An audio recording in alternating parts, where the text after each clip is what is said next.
grazie a Luciano Spalletti per la pazienza, per averci atteso. Partita, diceva Tavelli, da studio molto importante. Luciano Spalletti la prepara così come l'ha preparata, lavorando più sulla testa o sulle gambe?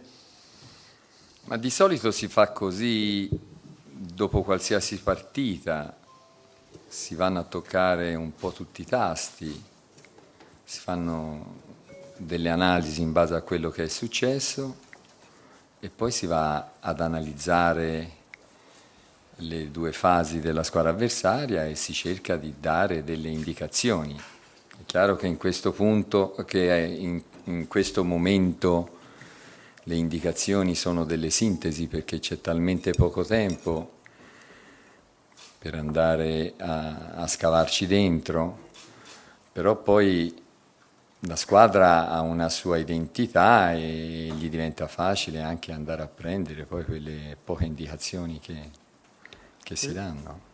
Le chiedo se dall'inizio del campionato questa sulla carta è la partita più impegnativa che dovrete affrontare, in virtù ovviamente della condizione della Fiorentina, del fatto che arrivate dalla prima sconfitta stagionale, almeno in partite ufficiali, se sente che sia veramente uno degli ostacoli, l'ostacolo più difficile fino al momento da dover superare. No, le partite, una delle analisi fatte è quella che in una partita non si dà mai niente per scontato, qualsiasi partita. C'è solo, di scontato c'è solo ciò che è accaduto dopo il fischio dell'arbitro, perché per esempio quello che è successo contro lo Spartak è l'evidenza di quanto sia sottile tra avere il pieno dominio di una gara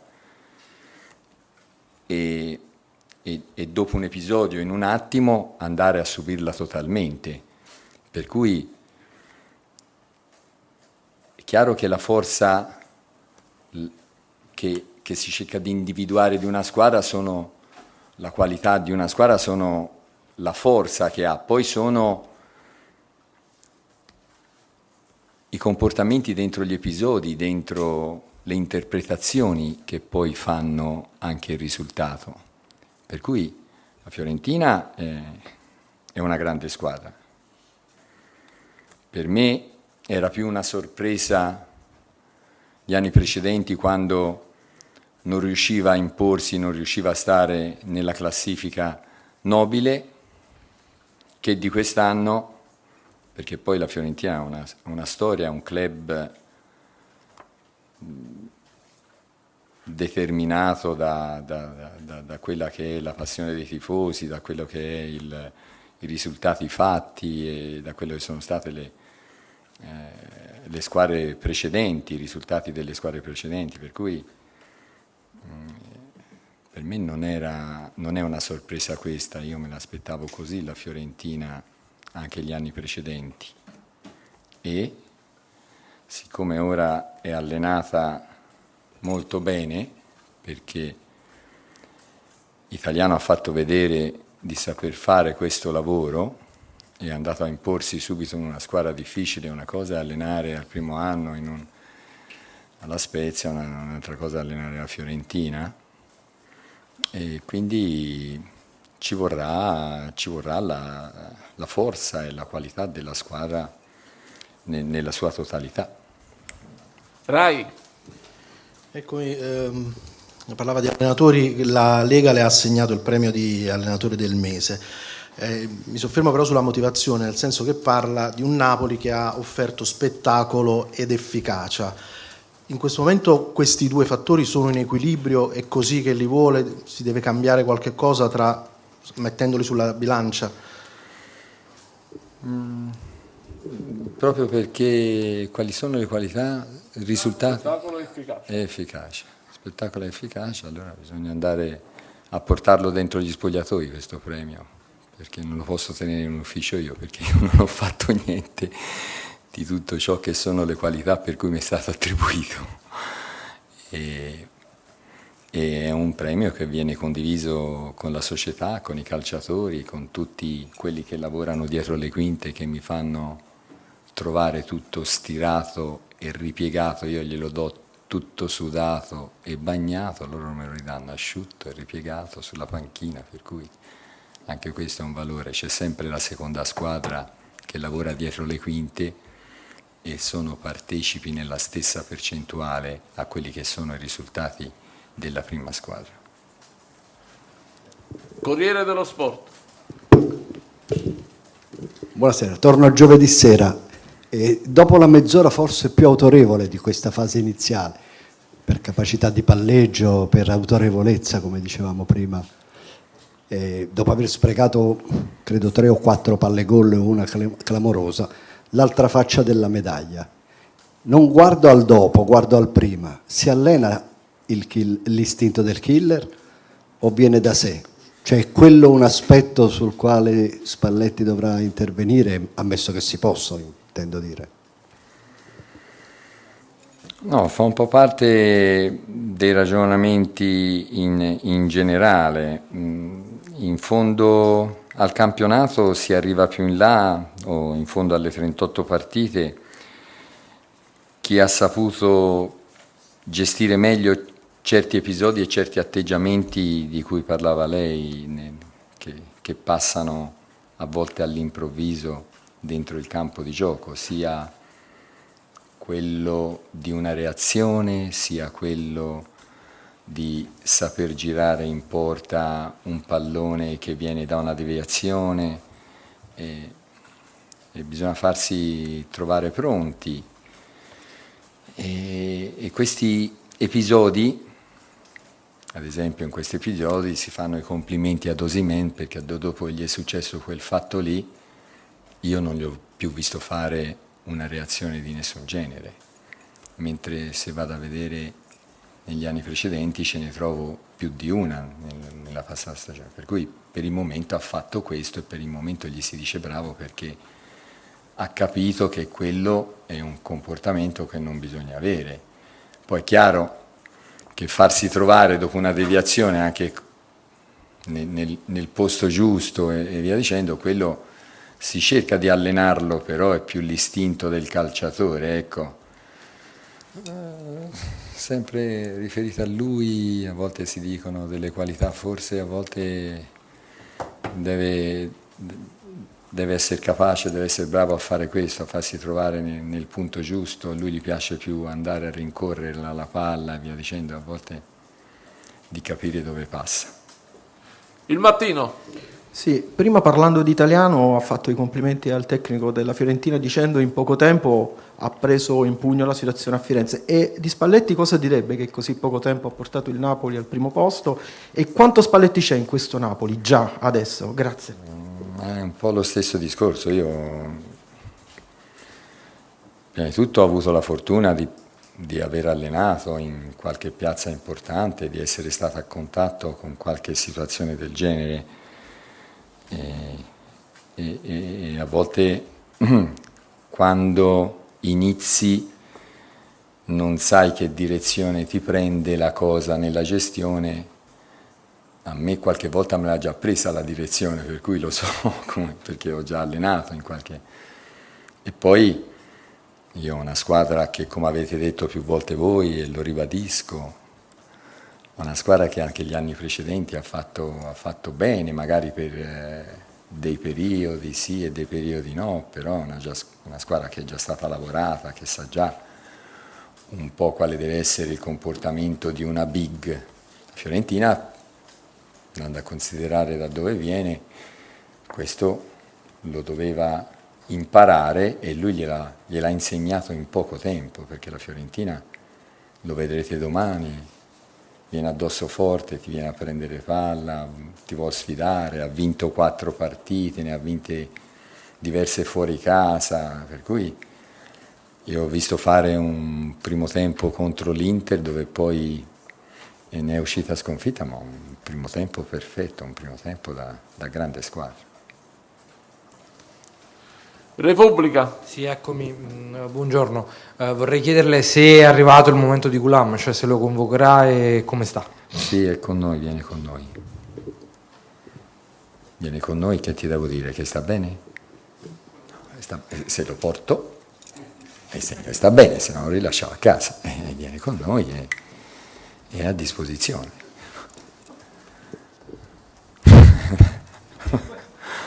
Tutto sport. Buongiorno. Buongiorno a lei. Posso farne uno o due? Una. Vabbè. Voglio parlare un attimo della Coppa d'Africa, mister, che è vero che ci sarà tra un po' di tempo, però in Italia impegna circa una trentina di calciatori che lasceranno le proprie squadre, non si sa per quanto e non si sa neanche come torneranno, quando torneranno. Non le sembra il caso di poter chiedere qualcosa, o comunque, cioè, trova che sia regolare un torneo nel quale il Napoli, che lotta per il primo posto, gli mancheranno 4/5 giocatori nella fase cruciale? Non crede che bisognerebbe fare in modo che questa Coppa d'Africa non incida negativamente sui club? Sono d'accordo, ma su questo c'è già una partita aperta di De Laurentiis, dove mi vede totalmente al suo fianco, perché io non spendo soldi pagando questi calciatori, lui sì, e ha ragione quando dice che poi le nazionali a volte devastano i club da un punto di vista di potenzialità proprio per quello che è. Noi la dobbiamo gestire questa stagione in una maniera o in un'altra, per cui i ragionamenti vengono fatti in generale, ce ne sono più di una di insidie, però poi siamo convinti, avendo fatto dei calcoli, avendo anche la possibilità di rimetterci mano, poi di lasciare sempre un Napoli attrezzato per poter combattere contro tutti, ecco, perché sennò, come dice lei, sarebbe un peccato. Radio Kiss Kiss. Mister, buon pomeriggio. Io le chiedo del dualismo tra Meret ed Ospina. Lei ha ben chiare quelle che sono le gerarchie per il ruolo dei portieri, o assisteremo ad un ballottaggio che durerà per tutta la stagione? Poi le chiedo di Dries Mertens, come sta? Quando è che potremmo tornare a considerarlo un calciatore schierabile ed arruolabile dal primo minuto? Allora, Meret e Ospina sono due portieri forti, e l'ho già detto questo fatto che quando ci sono due calciatori forti, a uno gli si fa posto nella postazione vicina. In questo caso qui non gli si può far posto e si rischia di andare a penalizzare, perché due portieri non si possono far giocare, e si rischia di andare a penalizzare di più di quello che sono i suoi demeriti, quello che non viene scelto. Poi anche per quanto riguarda i portieri ci saranno dei momenti dove poi la condizione può salire o può calare, allora prendo in considerazione l'eventuale novità, ma se no è sempre il campo, è sempre quello che loro fanno che mi dà le indicazioni, in base a metterci anche qualche punto di vista, insomma, ecco. Sono due portieri fortissimi. Mertens è a posto, a volte si fanno delle valutazioni, io avevo fatto delle valutazioni per poterlo far giocare un po' nell'ultima partita che abbiamo giocato contro lo Spartak, poi come succede, facendo i calcoli naturalmente, lo scorrimento della partita te li ribalta, e è venuta fuori una partita differente, e quindi sono andato a usare probabilmente qualche calciatore che non avrei voluto usare per vedere di riprendere questo risultato, ecco. Però lui è a disposizione e sta bene, è usabile. Canale 21. Sono qui, salve. Volevo chiedere in generale però come ha trovato i ragazzi, il ritorno su Mertens e Ghulam, quando secondo lei potremmo anche vederli titolari? Quando potremo vederli titolari? È una cosa che può succedere, una cosa che può succedere in qualsiasi partita. Io nel nel fare il mio ruolo devo tentare di essere giusto e di valutare delle situazioni in maniera corretta, perché poi di calciatori ne abbiamo diversi bravi e non siamo dipendenti di nessuno, perché se no le dipendenze bisogna allargarle. Siamo dipendenti di Osimhen, siamo dipendenti di Insigne, siamo dipendenti di Fabian Ruiz, siamo dipendenti, perché se si vince poco se siamo dipendenti solo da 2 giocatori. E poi se ce li spingete troppo in là, i centrocampisti non li trovano, devono stare a contatto con i centrocampisti per ricevere passaggi. Se soffiate troppo da quella parte, ce li buttate fuori dal campo, non gli si può passare il pallone. Siamo dipendenti da tutti i calciatori che giocano nel Napoli e quelli che stanno fuori saranno importanti per arrivare in fondo come quelli che hanno giocato di più. Anzi, le statistiche dicono che i risultati fino a questo momento qui e un pochettino anche il Napoli sono stati determinati da quelli che subentrano dopo, per cui si fa le cose per bene, insomma, ecco. In generale? In generale normale, sono dispiaciuti perché poi abbiamo perso una gara che poteva avere uno sviluppo differente e poi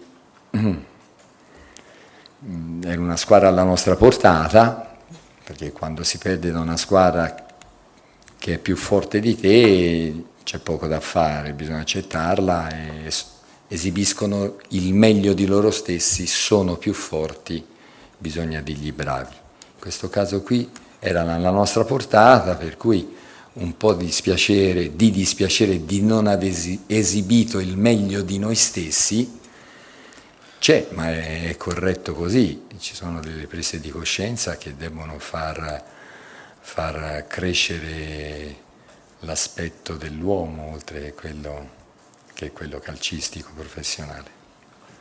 Canale 8. Buon pomeriggio mister. Ecco. Oggi è tornato un po' di moda il discorso sulla VAR, c'è stata un'intervista da parte di Massimo Mauro che ha sottolineato dal suo punto di vista come abbia di fatto deresponsabilizzato gli arbitri, insomma tolto parecchia importanza al ruolo dell'arbitro. Il suo parere su questo argomento che purtroppo continua ancora ad essere dibattuto? Secondo me il VAR ci deve essere. Per me sì. Ho capito, ma che versi fai? Il VAR ci deve essere perché... Allora, succede questo, che quando sono a vedere una partita di calcio, succede l'episodio dentro l'area di rigore e poi mi giro verso quelli che ho vicino, ora vediamo com'è. Dice, ma non c'è. Come non c'è? No, viene invocato nelle situazioni dove non c'è. Per cui il VAR è una soluzione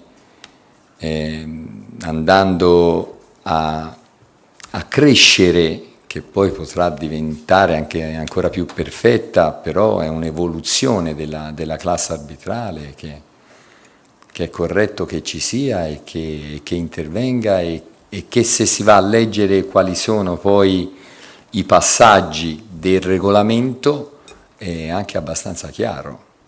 Per cui poi è chiaro che ci sono questi episodi così sottili, un pochino di qui, un pochino di là, che ci si buttano dentro tutti, però insomma è una cosa bella quella del VAR. Corriere della Sera, edizione Napoli. Mister, qualche conferenza fa diceva che questa squadra deve saper leggere i momenti, non sempre si può verticalizzare perché gli avversari aspettano basso a volte. Prima parlava della Fiorentina che verrà addosso, verrà a pressare. In questo senso come può migliorare nel sfruttare Osimhen questa squadra? Su una squadra che ti viene a togliere spazio di giocare? Come può esaltarlo? Ci sono sempre delle vie d'uscita, ci sono sempre delle soluzioni quando qualcuno tenta di crearti problemi, poi ecco, ci vuole personalità. noi bisogna avere il coraggio di affrontarli quando ci sono problemi, senza andare poi a cercare degli alibi. Non bisogna sempre dare la colpa a qualcun altro, se loro ci vengono addosso, ci vengono forti, noi bisogna giocare palla più veloce, ancora più precisa, capire quando, in funzione degli attaccanti questo, capire quando devo venire a darti una mano, perché tu non puoi scegliere, visto l'aggressione dell'avversario, che tipo di passaggio mirare, perché se non ha tempo di sceglierti il passaggio preciso sulla profondità, tu devi andare a dargli una mano, gli devi andare incontro. Per cui, com'è l'aggressione? È forte, devi venire incontro perché c'è bisogno d'aiuto e tu la devi prendere addosso e la devi reggere sulla forzatura del tuo avversario, che ce l'hai dietro e che anche lui ti monta addosso. E dopo aver trovato uno scarico è un'altra cosa, però fino a che la palla non si è buttata addosso all'attaccante e lui non è stato bravo a proteggerla, poi metterla nello spazio e pulirla diventa più difficile, ecco, si fa in quella maniera lì. L'ultima, Ussi. Buongiorno mister, volevo tornare un attimo indietro a una dichiarazione di Koulibaly dopo la partita con lo Spartak, che secondo me un po' deve averla fatta arrabbiare, perché Koulibaly, che è uomo schietto, ha detto a un certo punto forse abbiamo iniziato a pensare alla partita di Firenze.